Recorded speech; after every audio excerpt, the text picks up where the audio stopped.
Une production, Les Podcasteurs.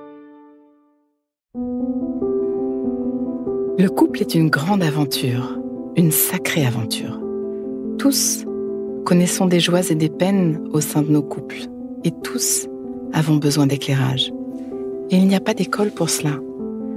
Alors, bienvenue dans ce podcast de l'intelligence amoureuse.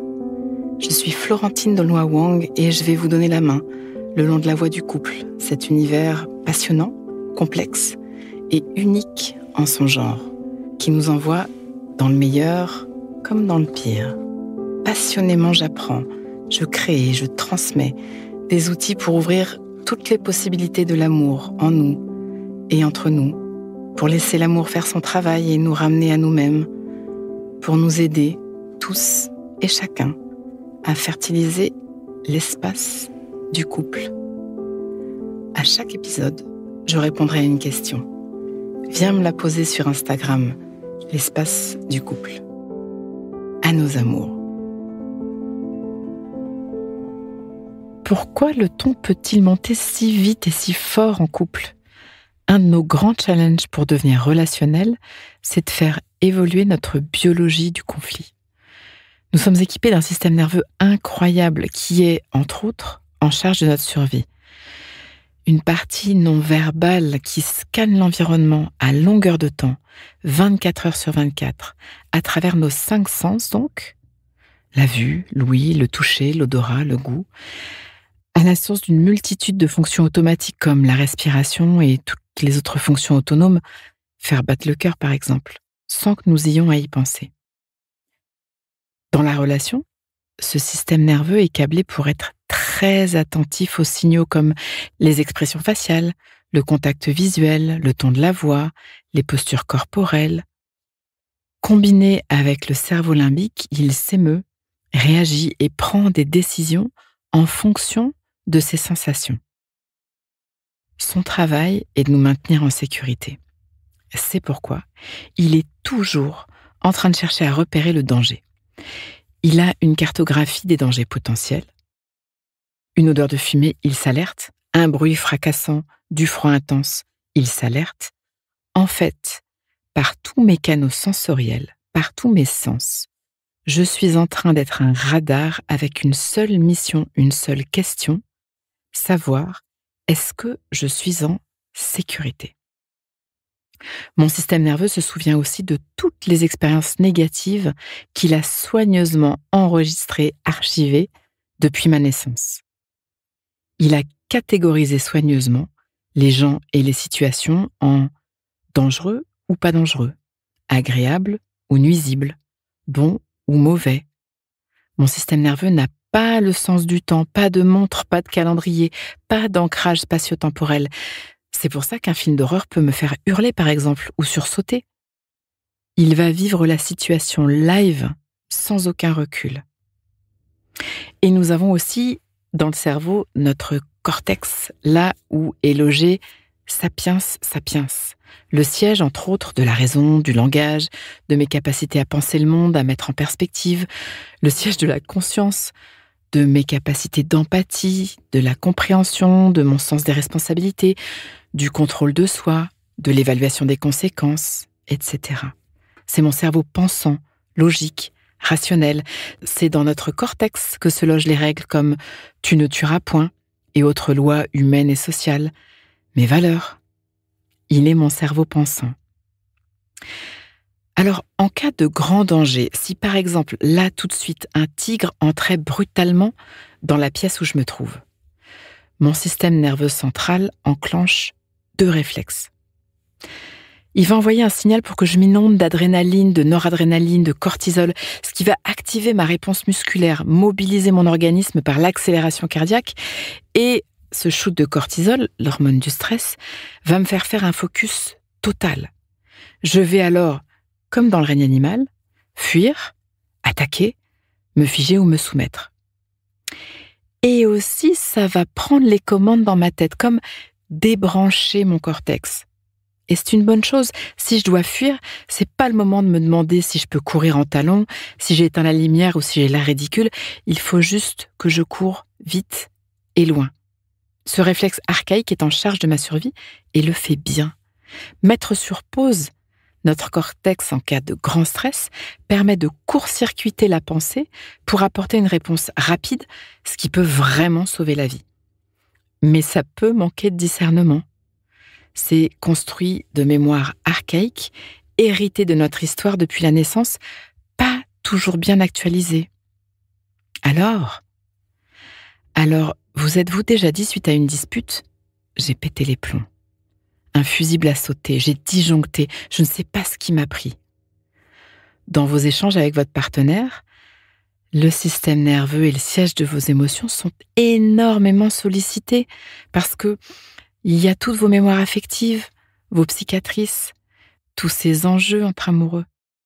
Alors, lorsque votre partenaire touche le nerf, ce système nerveux surchargé de stress envoie un message type « ennemi à bâbord », provoquant la même cascade de réactions que si un tigre avait jailli dans la pièce.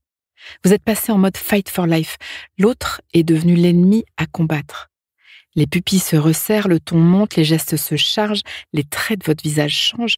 Plus rien n'existe de l'empathie, de la connexion, des sentiments que vous éprouvez, ni de vos valeurs, de vos règles de vie personnelles ou sociales, parce qu'elles sont dans le cortex, désactivées dans l'instant.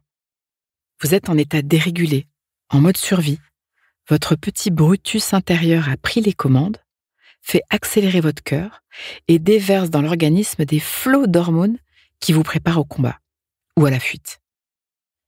Ce qui va pouvoir vous conduire à émettre des mots, commettre des actes dommageables ou irréparables, même et surtout avec ceux que vous aimez profondément, simplement parce qu'une partie de votre cerveau est inhibée. Des mots ou des gestes que vous regretterez sincèrement dès que le cortex va se remettre au travail. Mais les dégâts sont là. Vous pouvez devenir d'une grande violence physique ou psychique parce que toute votre énergie est canalisée pour mettre l'autre à terre. Il a été perçu comme le danger, comme l'ennemi à abattre. Et le système nerveux de votre partenaire voit tout ça aussi. Son radar s'est activé en mode alerte. Il bascule en mode survie. Brutus est contagieux.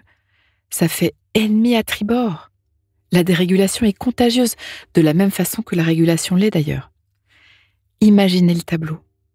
Nous avions deux amoureux essayant d'aborder un sujet sensible. Nous voilà avec deux dinosaures prêts à tout. Comme nous avions deux conducteurs civilisés chacun dans sa voiture, une voie qui se rétrécit, et nous voilà avec deux coqs en combat à la vie à la mort. Sans ce néocortex, notre cerveau est proche de celui des animaux. Nous devenons potentiellement dangereux l'un pour l'autre. Pause. Inspire. Expire. Fais de la place à l'intérieur. Comme un petit entracte qui donne de l'oxygène. Prends juste un instant pour refaire de la place. Voilà.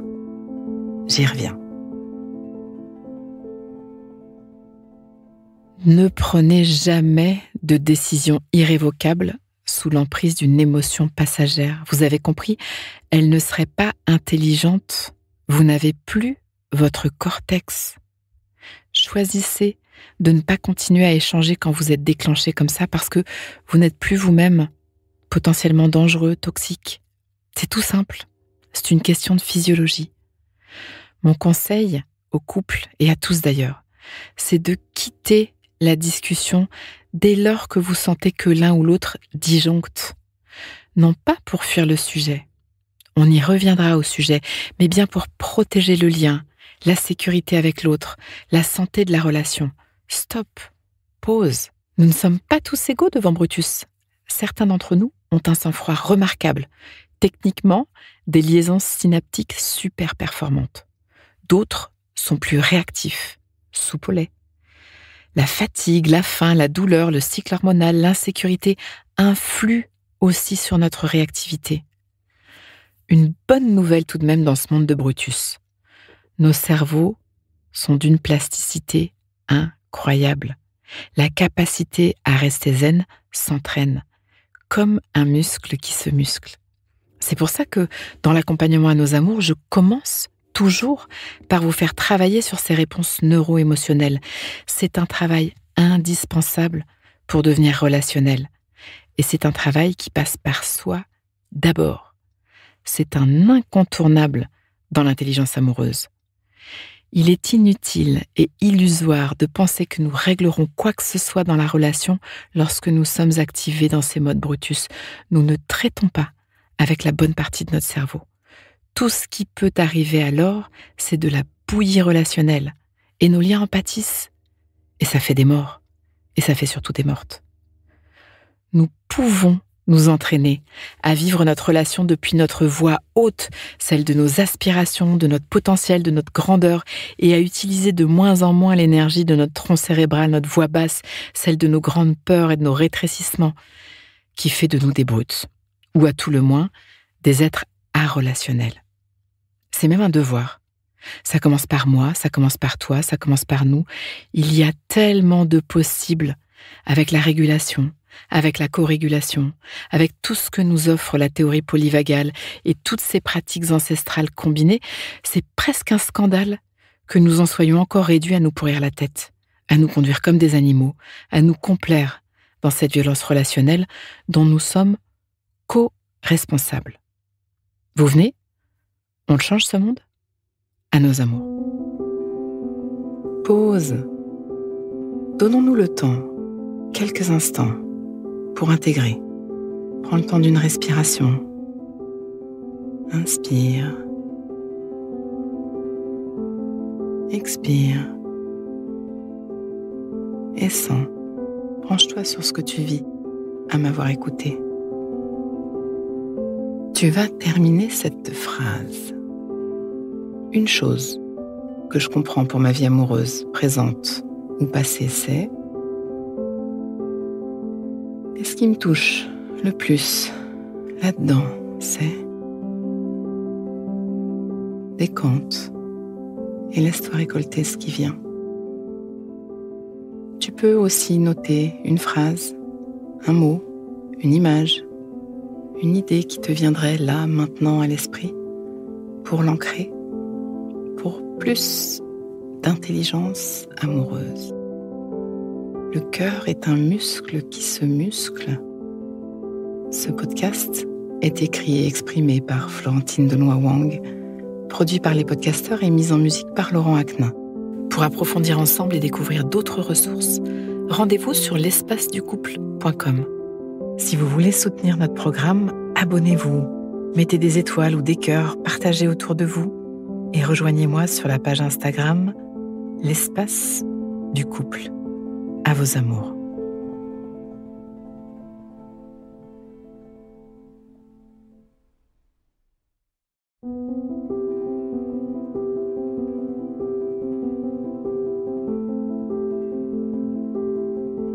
Ne manquez aucun épisode de l'Espace du couple. Abonnez-vous et mettez 5 étoiles sur Apple Podcasts, Deezer ou Castbox.